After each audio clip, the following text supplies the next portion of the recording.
Franck Ferrand raconte sur Radio Classique.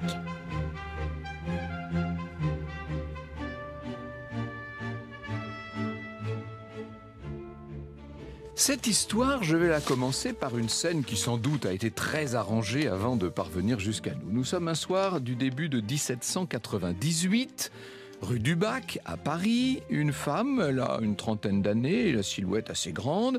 La voilà qui entre dans le bel hôtel du ministère des Relations extérieures. C'est ainsi qu'à l'époque, on a rebaptisé les affaires étrangères. Avec un certain cran, elle sollicite une audience avec le ministre en personne. Le ministre, c'est Charles-Maurice de Talleyrand-Périgord.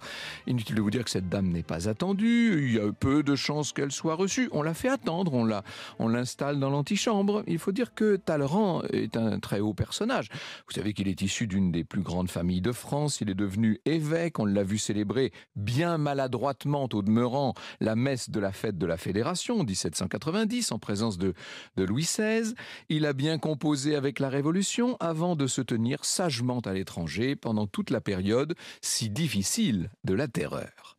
Maintenant que le régime s'est détendu, à présent que les élites parisiennes se laissent aller au relâchement festif du directoire, eh bien, Talleyrand est revenu. Il a retrouvé une place et une belle. L'homme boiteux au visage large, à la voix si grave, avec ce regard qui toujours paraît en savoir long, cet homme a délaissé son ministère épiscopal pour celui des relations extérieures.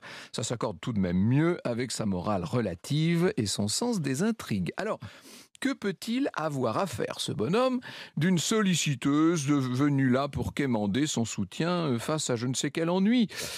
Il semble que M. de Talleyrand sache en vérité très bien qui est cette Catherine Grand et, disons-le, elle est d'une rare beauté. Il faut l'imaginer avec des cheveux épais et lumineux, des yeux clairs de porcelaine, un teint de lait, bref, elle est irrésistible. Et le ministre, qui a 43 ans, se dit qu'il doit bien pouvoir trouver un petit peu de temps pour elle. Bien sûr, il va la recevoir.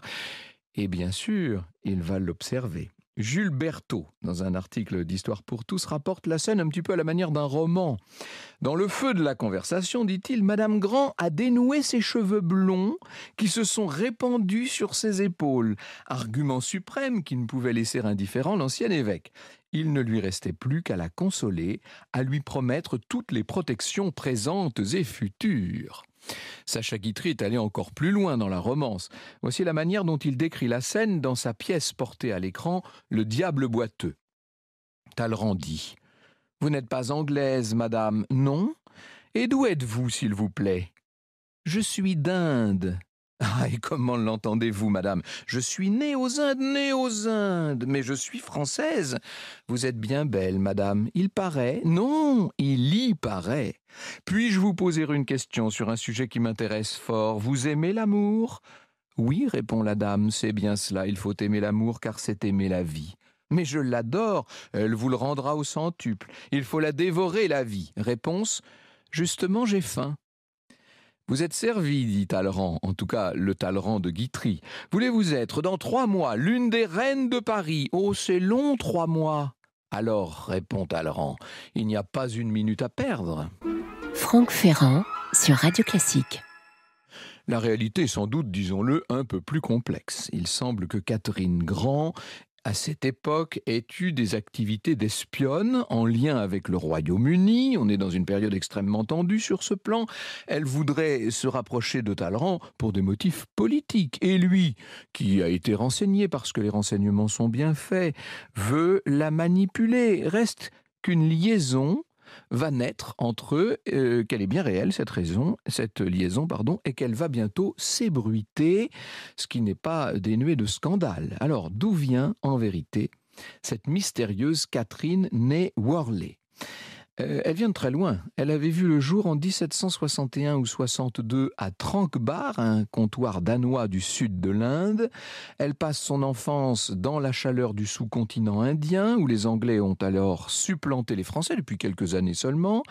Bien que les parents de Catherine soient d'origine bretonne et qu'ils vivent bientôt à Chandernagor, qui est une ville toujours française, vous savez que le comptoir de Chandernagor le restera très longtemps, ils ont beaucoup de relations avec les Britanniques. Et quand Catherine Catherine est encore adolescente, avec déjà le plus éblouissant des physiques, elle va se marier avec un Anglais, qui en fait est un Suisse devenu anglais, bref, qui s'appelle Georges François Grand. Voilà d'où vient son nom.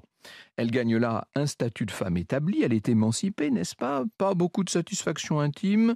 Il est vrai aussi qu'elle attire les hommes, comme la lumière attire les papillons. Alors, elle a l'air à son mari de préférer le frisson d'une liaison extra-conjugale avec un bel aristocrate britannique. Petit problème, ça se sait dans la colonie. Le sang de Monsieur Grand ne fait qu'un tour, et puisque le galant de sa femme décline l'offre de duel qu'il lui a faite, eh bien, il l'attaque en justice et obtient une réparation sonnante et trébuchante. Après cela, les chemins de Catherine et de son mari, on peut l'imaginer, vont se séparer. Elle, de son côté, rentre en Europe. Elle va vivre d'abord en Grande-Bretagne, puis en France. Elle n'a que 20 ans quand elle arrive. Je cite Emmanuel de Varesquiel, qui nous a livré de Talleyrand la plus belle des biographies. Elle va mener à Paris la vie d'une femme à la mode, courtisée par des hommes parfois considérables. Si elle avait vécu sous le Second Empire, on aurait pu la qualifier de demi-mondaine. Mais ne faisons pas d'anachronisme, les mœurs sont beaucoup plus libres à la fin du XVIIIe et la société des femmes plus mélangée. À Paris, les succès de mode et de coterie comptent presque autant pour une jolie femme que les origines sociales. Il suffit de respecter les convenances. Catherine n'est pas une prostituée, même de luxe, ni une femme entretenue. Elle est libre et indépendante, ce qui ne l'empêche pas d'avoir des protecteurs. Existence marquée, vous l'imaginez, par beaucoup de luxe, pas mal de liaisons. Tout ça dure une bonne décennie. Catherine noue des relations avec des personnalités extrêmement puissantes de la toute fin du règne de Louis XVI. À la chute de la monarchie à l'été 1792, elle trouve tout de même plus prudent d'aller repasser la Manche. Et là, elle va se lancer dans des activités dont il nous faut bien dire qu'elles ne sont pas parfaitement claires. Son retour à Paris 5 ans plus tard, ses amours avec Talleyrand vont la faire entrer encore dans une vie cette fois toute nouvelle. Vous avez bien compris qu'au départ de la liaison entre Talleyrand et Madame Grand se trouvent d'impénétrables intérêts d'espionnage. Je me garderai bien d'essayer d'y entrer. Ce qui est certain, c'est que très vite le ministre s'était pris de cette très très jolie femme. Leurs liens se renforcent chaque jour et peu à peu dans Paris, où rien n'est jamais secret très longtemps, on commence à s'habituer à associer les deux noms. De Talleyrand d'un côté, de Madame Grand de l'autre. Bref, elle occupe une véritable place dans la vie du brillant ministre. André Castelot, ça me fait plaisir de citer presque chaque jour comme ça André Castelot, nous dit « Madame Grand règne maintenant chez Talleyrand en maîtresse souveraine. Elle reçoit à ses côtés à l'hôtel Gallifet, puis au château de Neuilly. Elle suit bien entendu la mode du jour où il est du meilleur genre de laisser galoper ses attraits. » Et, ajoute André Castelot, Talleyrand aime sa ravissante maîtresse et pour le lui prouver, s'obstine à se gaver d'aphrodisiaques tels que piment, poivre, vin de Madère, malgré les conseils de son médecin. Il essaie d'être à la hauteur, cet homme, que voulez-vous.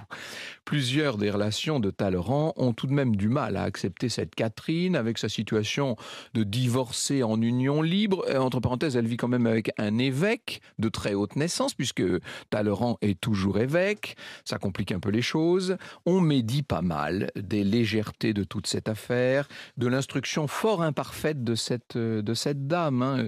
Vous savez que je vous ai dit tout à l'heure le dialogue de Sacha Guitry, lorsqu'on lui a demandé d'où elle venait, elle aurait eu la maladresse de dire « je suis d'Inde ». Ça a fait rire tout Paris, cette histoire. Une autre fois, un convive précise devant elle où se passe l'intrigue d'une pièce de théâtre. La scène est à Lyon, dit-il. Et alors à ce moment-là, elle s'exclame. Vous voyez que j'avais raison, vous vouliez que ce fût la Saône qui coulât à Lyon. Oui, la Seine, la Saône.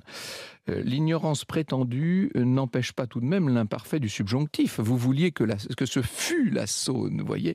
Eh oui, à l'époque, on n'avait pas besoin de manuel édité d'après les préconisations de l'Académie française.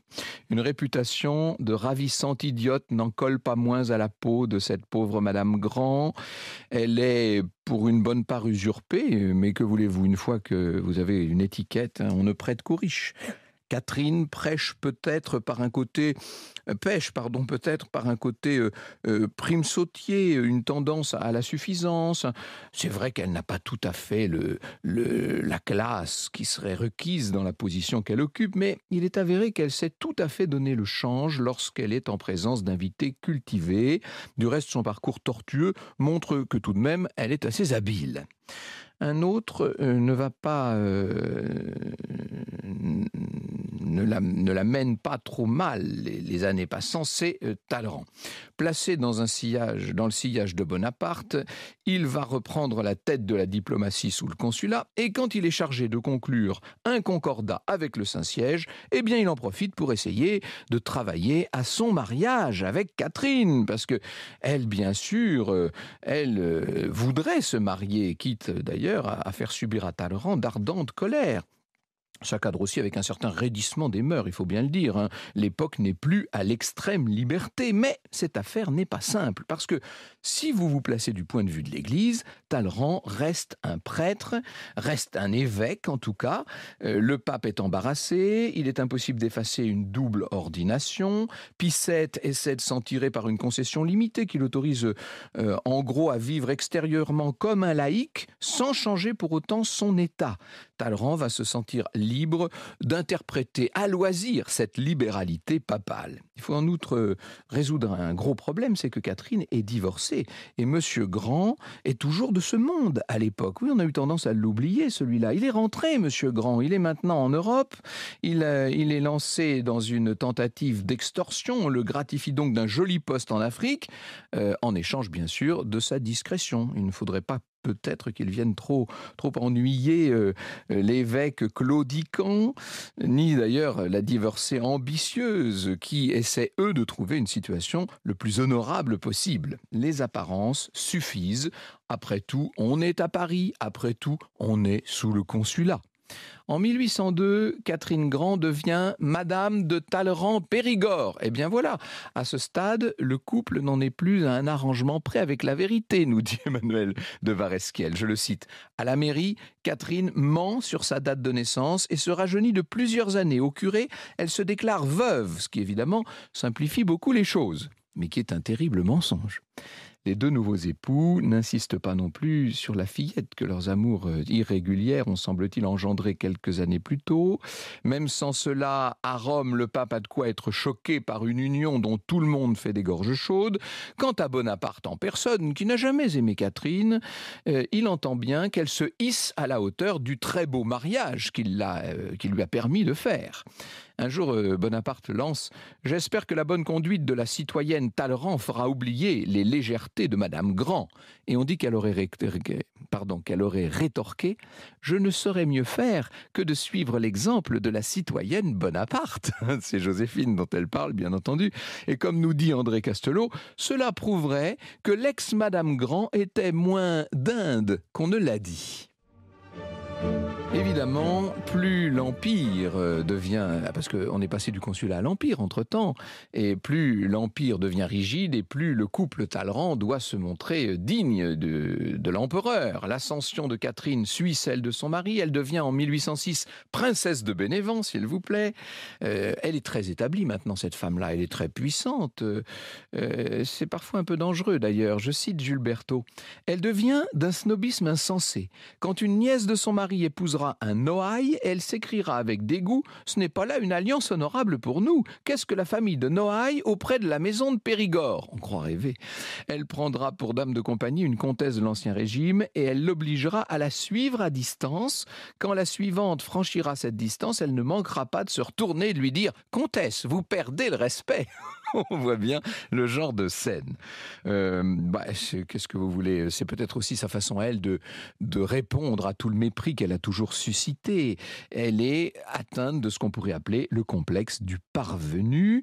Et d'ailleurs, elle l'est d'une autre façon, puisqu'elle va amasser un patrimoine considérable. Elle remplit son bas de laine, ou de soie, devrais-je dire, par des moyens dont certains sont d'ailleurs contestables. Il lui arrive notamment de monnayer son rôle de mise en relation avec les puissants. Après tout, elle est à bonne école, puisque c'est exactement ce que fait Talleyrand à longueur de temps. Les époux Talleyrand vont, disons-le, pendant tout ce temps, avoir de plus en plus de mal à vivre ensemble. Il est vrai que le ministre est de plus en plus agacé par les gaffes à répétition de son épouse. Notons qu'il ne lui est d'ailleurs pas du tout resté fidèle. Et Catherine va, de manière assez risquée, suivre son exemple. Alors que Napoléon projette la conquête de l'Espagne, il réussit en 1808 à capturer, si j'ose dire, l'essentiel de la famille royale espagnole. Et vous savez qu'il va envoyer les princes Ferdinand et Carlos en résidence qu'on pourrait qualifier de surveillée au château de Valençay, c'est-à-dire chez les Talleyrand. Catherine a de quoi vivre cela comme un grand honneur, seulement elle situe mal les limites de l'amabilité et elle devient la maîtresse du duc de San Carlos, qui est un des membres les plus importants de la cour espagnole. Ça, c'est une situation qui devient carrément délicate puisque, bien sûr, la police de Napoléon étant bien faite, il est très vite informé de ce qui se passe. Et la sanction tombe. En mars 1809, raconte Emmanuel de Varesquiel, le duc de San Carlos est exilé à Bourg-en-Bresse puis à Lons-le-Saunier. Au même moment, l'empereur fait interdire sa cour à la princesse de Bénévent, ce qui ajoute encore à l'injure. Catherine fera tout pour revoir son amant, à tel point qu'en août 1811, elle sera elle-même menacée d'être reléguée dans sa terre de Pont-de-Saint. Talleyrand trouvera le moyen d'arranger les choses. Que voulez-vous, on dirait de Talleyrand qu'il est né pour arranger les choses. Mais ça arrive quand même dans un contexte où les relations entre le ministre et l'empereur sont très dégradées. Il y a beaucoup de désaccords politiques, vous savez, pendant un rude entretien qui les oppose en 1809. L'affaire du duc de San Carlos revient sur le tapis. Napoléon lance avec férocité « Vous ne m'aviez pas dit que le duc de San Carlos était l'amant de votre femme ?» Et Talleyrand ne se laisse pas décontenancer comme toujours. « Sire, je n'avais pas pensé que ce rapport pût intéresser la gloire de votre majesté, ni la mienne. » Franck Ferrand sur Radio Classique. Talleyrand, disons-le, est un survivant politique et tandis que s'étiole l'Empire, il va travailler, vous le savez, en sous-main au retour des Bourbons. Le calcul est le bon, comme presque toujours avec lui. La Restauration en 1814 et 1815 va lui permettre de revenir brillamment aux affaires. Et Catherine, me direz-vous, que devient-elle, Madame de Talleyrand ? C'est plus compliqué pour elle. Lors du congrès de Vienne, où Talleyrand, vous le savez, représente la France face aux autres puissances européennes qui sont en train de redessiner carrément la carte de l'Europe, le ministre ne souhaite pas que sa femme l'accompagne. Il va même se rapprocher de plus en plus de sa brillante nièce par alliance, Dorothée de Courlande, qui est une maîtresse de maison extraordinaire et qui, pour lui, devient peu à peu une compagne nettement plus agréable que Catherine. Le temps de Madame de Talleyrand, qui d'ailleurs a beaucoup vieilli, c'est évident, a passé. Et lorsqu'il rentre en France, le ministre veut entériner sa séparation avec Catherine. Elle ne s'y résoudra qu'en 1816, c'est-à-dire largement après, après la fin du congrès de Vienne, et elle a bataillé, elle a négocié, que voulez-vous, on ne se refait pas. Au terme de l'accord, Catherine pourra continuer de vivre à Paris, mais sans plus encombrer son mari. Les années passent ainsi, jusqu'à ce que la princesse de Talleyrand rende l'âme à la fin de 1835, à 72 ans. C'était le meilleur cadeau qu'elle pouvait faire à Talleyrand, qui lui-même était tout près de son lit de mort. Et quand il va rendre son dernier soupir, 2 ans et demi plus tard, il obtiendra, et ça, c'est, que voulez-vous, le dernier succès d'une carrière de diplomate bien nourrie, il obtiendra de recevoir les derniers sacrements réservés aux évêques. Vous écoutez Radio Classique.